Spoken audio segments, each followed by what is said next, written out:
최근 사이비 종교나 귀신 등 영적 세계를 다루는 콘텐츠들이 각종 매체를 통해 확산되면서 이에 대한 우려의 목소리가 높습니다. 올바른 콘텐츠 소비에 대해 살펴봅니다. 여성 독립운동가들을 조명한 특별한 우표 전시회가 열려 눈길을 끕니다. 한국교회 법학회가 종교의 자유와 기독교란 주제로 학술 세미나를 개최했습니다. 예장 합신총회가 동성애 문화 확산에 반대하는 아카데미를 열었습니다. 핍박받는 기독교인들을 지원하는 순교자의 소리의 창립자 리처드 원브란트 목사의 생애를 담은 영화가 관객들을 찾아왔습니다. 안녕하십니까. 구티비 뉴스입니다. 귀신이나 좀비, 무속신앙을 소재로 한 콘텐츠들이 여러 매체를 통해 본물을 이루고 있습니다. 누구나 한 번쯤은 이런 작품들을 접한 일이 있을 텐데요. 하지만 그 소재가 영적 세계를 다루는 만큼 시청에 주의가 필요합니다. 자칫 무분별한 콘텐츠 소비로 가치관에 혼란을 주는 게 아니냐는 우려의 목소리도 높습니다. 관련 내용 오현근 기자가 취재했습니다. 최근 극장가에서 화제를 모으며 상영된 한 영화 속 장면입니다. 주인공이 신흥 종교 비리를 파헤치는 내용인데다 영화 곳곳에선 귀신이나 악령 등 영적인 단어들이 자주 등장합니다. 각종 매체를 통해 영적 세계를 소재로 하는 콘텐츠들이 쏟아지면서 이에 대한 경계의 목소리가 나오고 있습니다. 제작사들은 이런 소재가 많은 시청자들에게 인기를 얻고 있어 더 많은 제작에 열을 올리는 상황입니다. 이런 귀신 장르라든가 오컬트 문화 같은 이러한 장르들이 계속 등장하는 이유는 소비가 되고 있기 때문이에요. 처음에는 이와 같은 것들이 좀 거부감이 들다가도 자주 보게 되면 익숙해지는 부분도 있고요. 이런 것들이 서구에서 굉장히 유행하고 있고도. 이런 작품들이 시청자들로부터 각광을 받는 건 우리나라 국민의 정신기저에 무속신앙이 깊이 깔려 있기 때문입니다. 이런 이유로 이 같은 콘텐츠를 일종의 문화로 받아들이면서 거침없이 소비하는 양상을 보이고 있는 겁니다. 한편으로 영적인 소재를 다룸으로써 예상되는 우려엔 청소년들의 통제 불가능한 시청도 포함됩니다. 경각심이 없이 이러한 부분들을 그냥 하나의 문화 콘텐츠로 소비하게 되면 감각이 무뎌지거나 또 때로는 잘못된 방식으로 영적 세계를 이해하는 부분도 분명히 있겠죠. 또 청소년들에게는 별 교육 없이 그냥 들려지고 소비될 때에는 왜곡된 영적 세계에 대한 이해를 갖게 될 우려가 많이 있다고 생각을 합니다. 문화가 가지는 모호성의 측면으로 볼 때 우려의 부분 이면엔 현대인들의 영적인 갈망들을 대중문화가 채워주고 있는 것으로도 볼 수 있습니다. 반대로 기독교가 사람들의 영적 갈망을 채워주지 못하면 사람들은 대중문화로 눈이 쏠릴 수밖에 없다는 뜻으로도 해석됩니다. 백광훈 원장은 이런 우려에 대해 콘텐츠를 잘 소비할 수 있는 교육이 반드시 필요하다고 조언했습니다. 또 한국교회는 영적인 콘텐츠들이 문화를 장악하지 않도록 사회를 정화하는 일에 앞장서야 한다고 말했습니다. 더불어 건강하고 유익한 문화 소비에 대한 사회적인 고민도 필요해 보입니다. 구티비 뉴스 오현근입니다. 3.1운동 100주년을 맞아 여성 독립운동가를 조명한 특별한 전시회가 마련됐습니다. 우표박물관이 진행하는 우표 기획전시회에선 숨겨진 여성 독립운동가들의 이야기를 우표를 통해 만나볼 수 있습니다. 여성 독립운동가 기념우표 발행에 맞춰 열린 이번 전시회엔 유관순, 남자연을 비롯해 원산 마르타 윌슨 신학교의 교사로 근무하며 여생을 신학 발전에 전력했던 김마리아, 평양청년회 여자 전도대를 조직한 권기옥 등 여성 독립운동가들의 우표가 전시됐습니다. 또 독립과 관련된 희귀 우편 사료와 함께 미국에서 활동한 독립운동가들의 우편 엽서도 만나볼 수 있습니다. 다양한 참여 프로그램도 준비됐습니다. 우표 속 작은 글자로 새겨진 안중근 의사의 유언을 확대경으로 관찰할 수 있으며 독립운동가에게 감사의 편지를 쓰는 공간도 마련됐습니다. 우표박물관 임정수 관장은 여성 독립운동가들의 행적을 재조명하는 이번 전시를 통해 당시의 시대상을 엿볼 수 있을 것이라고 설명했습니다. 전시는 4월 30일까지 진행됩니다. 한국교회 법학회가 종교의 자유와 기독교란 주제로 학술 세미나를 열었습니다. 이번 세미나에선 종교의 자유와 관련해 사랑의 교회 대법원 판결과 양심적 병역 거부 무죄 판결이 집중적으로 논의됐습니다. 보도에 한혜인 기자입니다. 한국교회 법학회가 종교의 자유와 기독교 세미나를 열고 최근 한국 사회를 뜨겁게 달궜던 사랑의 교회 사법권 개입 문제와 양심적 병역 거부자의 무죄 판결 사안을 집중적으로 논의했습니다. 법학회는 종교의 자유를 침해할 수 있는 사례를 통해 기독교적 관점에서 대응 방안을 논의하기 위해 이번 세미나를 마련했다고 밝혔습니다. 우리 종교와 신앙의 본질적인 부분을 구성하는 자유에 대해서 좀 과도하게 개입한 측면이 있고, 이것이 앞으로 우리 교회 활동에 미칠 영향을 저희가 스스로 이렇게 가늠해 보면은 어려운 점이 한두 가지가 아니다.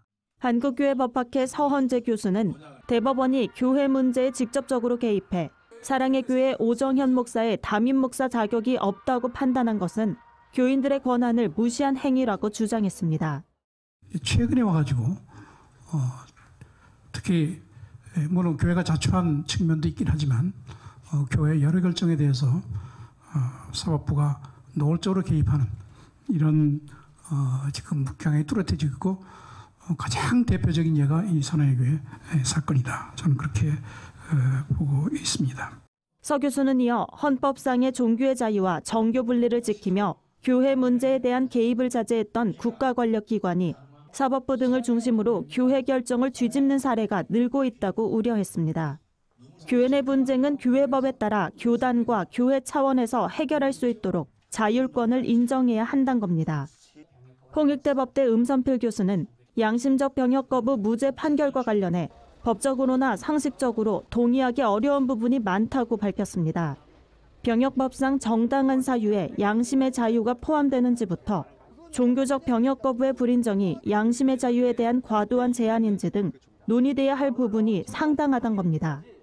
그러면서 헌법재판소가 소수자에 대한 관용을 강조하며 양심적 병역 거부를 허용했는데, 만약 양심적 병역 거부자가 소수가 아닐 정도로 증가해도 동일한 판단을 할 것인지 의문스럽다는 입장을 표했습니다. 구TV 뉴스 한혜인입니다. 대한예수교장로회 합신총회가 동성애 확산을 반대하는 주제에 아카데미를 열었습니다. 강사들은 동성애는 비정상적인 행위로 봐야 하며 동성애를 합법화하려는 세력들의 여러 시도를 막아야 한다고 주장했습니다. 주 강사로 나선 법무법인 IS 조영길 변호사는 동성애는 남성과 여성의 자연적 질서를 거스르는 행위라며 시대가 달라져도 남녀의 성은 구별되고 동성애를 비정상적인 것으로 봐야 한다고 강조했습니다. 이어 교회 지도자들이 동성애의 폐해를 알리는 일에 적극 나서야 한다며 이를 통해 복음적 가치가 세상에 전해질 수 있도록 해야 한다고 말했습니다. 이어 강의한 바른군인권연구소 김영길 대표는 우리 사회는 현재 종교의 자유보다 성소수자의 권리가 우선시되고 있다며 우리의 권리를 지키기 위해서라도 동성애에 대한 올바른 인식이 퍼지도록 함께 노력하자고 권면했습니다. 전 세계 20개국에서 핍박받는 기독교인을 지원하는 단체 순교자의 소리를 창립한 리처드 원브런트의 일생을 담은 영화가 관객들을 찾아왔습니다. 영화는 동명의 베스트셀러 그리스도를 위한 고난을 원작으로 제작됐습니다.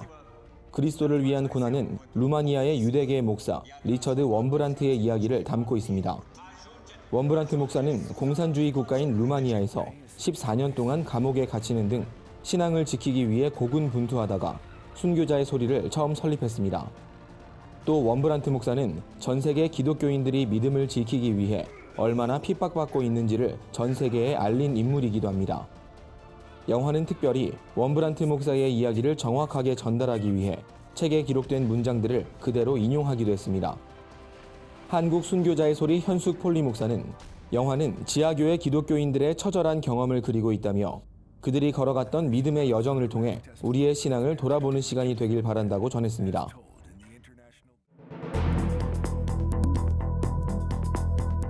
세계 곳곳의 주요 소식을 살펴보는 시간입니다.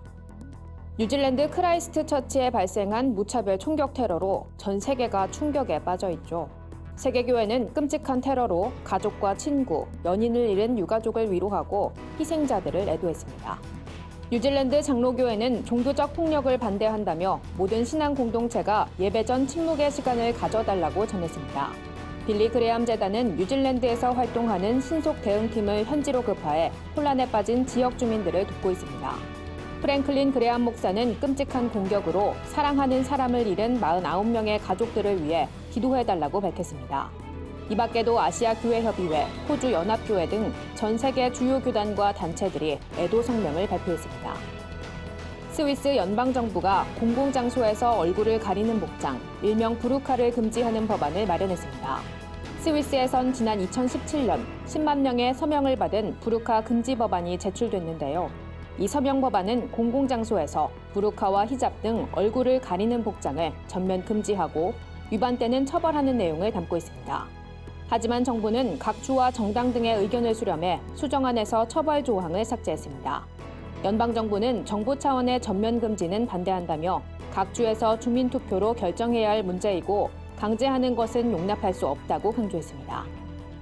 미국 워싱턴 DC 연방법원이 북한으로 보낸 오토원비어 소송 판결문이 배송 불가로 반송 처리됐다고 밝혔습니다. 미국 법원 사무처는 관련 내용과 함께 반송 처리된 우편물의 스캔본을 온라인 법원 기록 시스템에 게시했는데요. 법원 사무처에 따르면 미국은 북한이 원비어 가족들에게 5억 달러를 배상하란 내용이 담긴 최종 판결문과 판사 의견서 등을 한글로 번역해 북한에 보냈습니다. 우편물은 평양 외무성에 도착했으나 곧바로 반송 처리된 것으로 알려졌습니다. 중국 당국이 초등학교 학생들에게도 투자 교육을 받도록 할 계획이라고 밝혔습니다. 중국 증권관리감독위원회는 교육부와 협력해 국가교육과정에 주식과 선물 등에 대한 교육을 포함할 예정이라며 금융 이해도를 높이기 위한 것이라고 밝혔습니다. 금융과 투자 지식 교육은 초등학교와 중학교에서 관련 과목에 포함될 예정입니다. 다만 의무 이수 과정이 아닌 선택 과목에 포함될 것으로 전망됩니다. 한편 중국에선 일부 학교가 투자 교육을 하고 있지만 투자 교육이 국가 교육 과정에 포함된 것은 이번이 처음입니다. 미국 뉴욕이 전 세계에서 꼭 가보고 싶은 도시로 꼽혔습니다. 글로벌 매체 타임아웃이 48개 도시 3만 4천여 명을 대상으로 조사한 결과 가장 많은 사람들이 뉴욕을 올해 꼭 방문하고 싶은 곳, 가장 신나는 도시 등으로 꼽았습니다. 뉴욕에 이어 호주 멜버른이 2위를, 시카고가 3위를, 영국 런던, 로스앤젤레스가 뒤를 이었습니다. 한편 서울은 조사 대상에 포함되지 않았습니다. 오늘의 이슈 포커스입니다. 제2차 북미 정상회담 결렬 이후 정부가 남북미 3자 정상회담 개최를 미국에 제안했다가 거부당했다는 보도에 대해 청와대가 사실이 아니라고 밝혔습니다. 해당 보도에선 정상회담 제안이 강경화 외교부 장관을 통해 마이크 폼페이오 국무장관에게 전달됐다는 구체적인 내용도 포함됐습니다. 이에 대해 김의겸 청와대 대변인은 해당 보도는 사실 무근이라며 그런 적도 없고 그럴 계획도 없다고 잘라 말했습니다. 서울 용산구청에서 사회복무요원으로 근무 중인 그룹 빅뱅의 멤버 탑이 다른 복무요원보다 병가를 평균 3배 더 쓴 것으로 파악됐습니다. 김병기 더불어민주당 의원실이 입수한 자료에 따르면 탑은 지난해 1월 26일부터 지금까지 모두 19일의 병가를 냈습니다. 이 중 15일은 추석과 현충일 등 휴일과 붙여 사용한 것으로 나타났습니다. 용산구 관계자는 필요한 서류를 모두 제출받았다며 특혜 의혹을 부인했습니다. 국내 주요 그룹 계열사의 사회이사 3명 가운데 1명 이상은 관료 출신인 것으로 나타났습니다. 전직 관료인 사회이사 중에서는 판검사 출신이 가장 많았고 국세청과 관세청 등 세무 공무원과 청와대 출신도 다수 포함됐습니다. 이는 전체 사회이사의 3분의 1을 넘어선 수치입니다. 반면 관료 출신 사회이사가 1명도 없는 기업은 한국투자금융과 하이트진로, 한국타이어 등 3곳에 불과했습니다. 20대 한 남성이 자신의 여동생을 성폭행한 남성을 흉기로 협박하고 때려 다치게 했다가 징역형을 선고받았습니다. 인천지법은 특수협박 및 상해 혐의로 기소된 A씨에게 징역 6개월에 집행유예 2년을 선고했습니다. 재판부는 피고인의 범행 방법이 자칫 중대한 사고가 발생할 수 있었던 점을 고려하면 죄책이 가볍지 않다며 다만 잘못을 반성하고 초범인 점을 고려했다고 양형 이유를 밝혔습니다.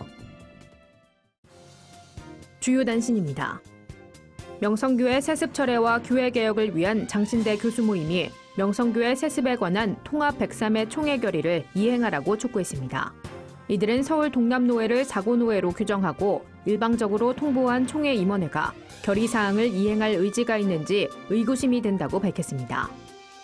한국기독교 총연합회가 임원회를 열고 한교연과의 통합을 계속해서 추진하겠다고 밝혔습니다. 한기총 정광훈 대표회장은 통합의 핵심은 대표회장 선발 방식을 77 정관으로 하는 것이라며 4월 2일 임시총회를 열기로 했기 때문에 임시총회 날짜 안에 통합을 결의해 진행하려 한다고 전했습니다.